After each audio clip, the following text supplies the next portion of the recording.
మనం కూడా జీవము గల దేవుణ్ణి, నిజమైన దేవుణ్ణి వదిలిపెట్టి దేన్నో పూజిస్తే దేవునికి రావాల్సిన స్తుత్యాగము తక్కిన వాటికి అర్పిస్తే చివరికి ఏం జరిగిందో ఇక్కడ చూద్దాం. ఇక్కడ దేవునికి స్తోత్రం, హల్లెలూయా, ప్రైజ్ ది లార్డ్.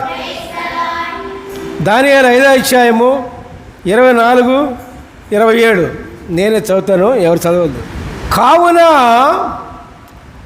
ఆయన ఎదుట నుండి ఈ అరచేయి వచ్చి, ఏ అరచేయి? దేవుని అరచేయి. అరచేయి వచ్చి ఈ వ్రాతను వ్రాసాను. దేవుని అరచేయి వ్రాత రాసిందంట.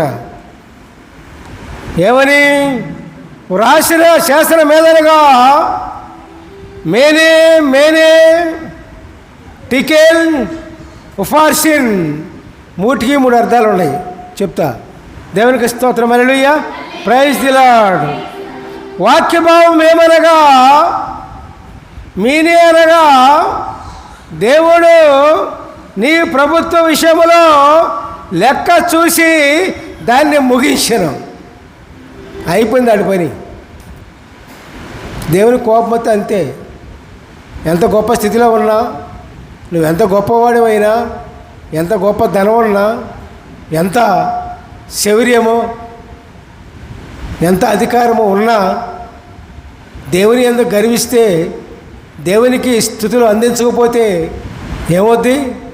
ఆడి అధికారము పోద్ది, ఆడ అంతస్తు పోద్ది, ఆడు చేసే పని పోద్ది, మొత్తం పోద్ది. అదే ఇక్కడ అంటున్నాడు. ఇక్కడ మీనే అనగా దేవుడు నీ ప్రభుత్వ విషయంలో లెక్క చూసి దాన్ని ముగించాను. అయిపోయింది, ముగించి అతని యొక్క రాజరికం పోయినట్టేగా.